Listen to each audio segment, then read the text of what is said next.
ಕುಮಾರಸ್ವಾಮಿ ನಿವಾಸದಲ್ಲಿ high voltage ಸಭೆ. ಇವತ್ತು 3 ಕ್ಷೇತ್ರಗಳ ಹೆಸರನ್ನ ದಳಪತಿಗಳು ಘೋಷಿಸಲಿದ್ದಾರೆ. ಮಂಡ್ಯ, ಕೋಲಾರ, ಹಾಸನ 3 ಕ್ಷೇತ್ರಕ್ಕೆ ಅಭ್ಯರ್ಥಿಗಳ ಹೆಸರು ಫೈನಲ್ ಆಗಲಿದೆ. 3 ಕ್ಷೇತ್ರಗಳ ಅಭ್ಯರ್ಥಿಗಳ ಹೆಸರನ್ನ ಇವತ್ತು ಘೋಷಿಸಲಿದ್ದಾರೆ. ಹೈ ವೋಲ್ಟೇಜ್ ಸಭೆ ನಡೆದಿದೆ ಎಚ್ಡಿಕೆ ಅವರ ನಿವಾಸದಲ್ಲಿ. ಸಂಜೆಯ ಒಳಗೆ ಅಭ್ಯರ್ಥಿಗಳ ಹೆಸರು ಘೋಷಣೆಯಾಗಿದೆ. ಜೆಡಿಎಸ್ನ ಸಂಭಾವ್ಯ ಅಭ್ಯರ್ಥಿ ಹಾಸನದಿಂದ ಪ್ರಜ್ವಲ್ ರೇವಣ್ಣ, ಮಂಡ್ಯದಿಂದ ಕುಮಾರಸ್ವಾಮಿ ಸ್ಪರ್ಧೆ ಬಹುತೇಕ ಖಚಿತ ಅಂತಲೇ ಹೇಳಲಾಗ್ತಾ ಇದೆ.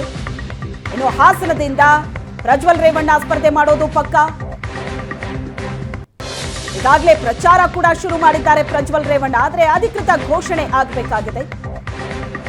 ಇನ್ನು ಮಂಡ್ಯದಿಂದ ಕುಮಾರಸ್ವಾಮಿ ಸ್ಪರ್ಧೆಗೆ ಒತ್ತಡ ಕೂಡ ಹೆಚ್ಚಾಗಿದ್ದು ಕುಮಾರಸ್ವಾಮಿ ಅವರೇ ಸ್ಪರ್ಧೆ ಮಾಡ್ತಾರೆ ಅನ್ನೋ ಮಾಹಿತಿ ಕೂಡ ಸಿಗ್ತಾ ಇದೆ. ಸಂಜೆ ಒಳಗಡೆ ಅನೌನ್ಸ್ ಆಗುತ್ತೆ. ಕೋಲಾರದಿಂದ ಮಲ್ಲೇಶ್ ಬಾಬು ಅಖಾಡಕ್ಕೆ ಇಳಿಯಲಿದ್ದಾರೆ ಅಂತ ಹೇಳಲಾಗ್ತಾ ಇದೆ. ಇವತ್ತು 3 ಕ್ಷೇತ್ರದ ಅಭ್ಯರ್ಥಿಗಳ ಘೋಷಣೆಯಾಗುತ್ತೆ. ಇವತ್ತು ಕೋಲಾರ ಲೋಕಸಭೆ ಮೈತ್ರಿ ಅಭ್ಯರ್ಥಿ ಘೋಷಣೆ ಆಗುತ್ತೆ. ಕುಮಾರಸ್ವಾಮಿ ನಿವಾಸಕ್ಕೆ ಸಂಸದ ಮುನಿಸ್ವಾಮಿ ಭೇಟಿ ನೀಡಿದ ಅಭ್ಯರ್ಥಿ ಆಯ್ಕೆ, ಚುನಾವಣೆ ಗೆಲುವಿನ ಬಗ್ಗೆ ರಣತಂತ್ರವನ್ನ ಹೇಳಿದ್ದಾರೆ.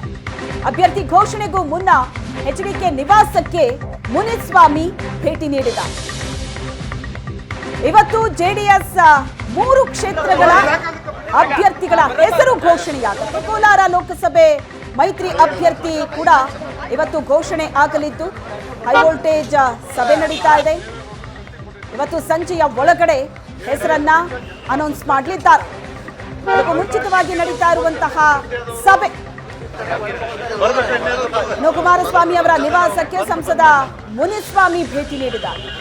ಅಭ್ಯರ್ಥಿ ಆಯ್ಕೆ, ಚುನಾವಣೆ ಗೆಲುವು ಇದೆಲ್ಲದರ ಬಗ್ಗೆ ರಣತಂತ್ರವನ್ನ ಹೆಣೆಯಲಾಗ್ತಾ ಇದೆ. ಅಭ್ಯರ್ಥಿ ಘೋಷಣೆ ಇವತ್ತು ಸಂಜೆ ಒಳಗಡೆ ಆಗೋ ಸಾಧ್ಯತೆ ಇದ್ದು ಅಭ್ಯರ್ಥಿ ಘೋಷಣೆಗೂ ಮುನ್ನ ಎಚ್ಡಿಕೆ ನಿವಾಸಕ್ಕೆ ಮುನಿಸ್ವಾಮಿ ಭೇಟಿ ನೀಡಿದ್ದಾರೆ.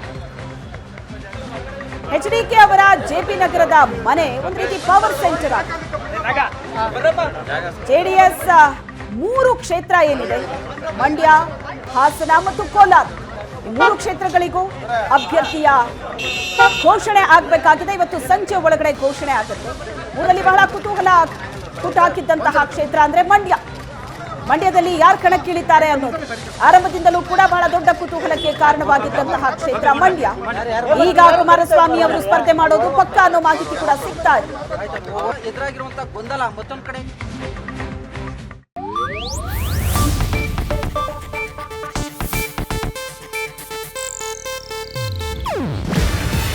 ಇದು ಏಷ್ಯಾನೆಟ್ ನ್ಯೂಸ್ ನೆಟ್ವರ್ಕ್ ಪ್ರಸ್ತುತಿ. ನೀವು ನೋಡ್ತಿದ್ದೀರಾ ಏಷ್ಯಾನೆಟ್ ಸುವರ್ಣ ನ್ಯೂಸ್.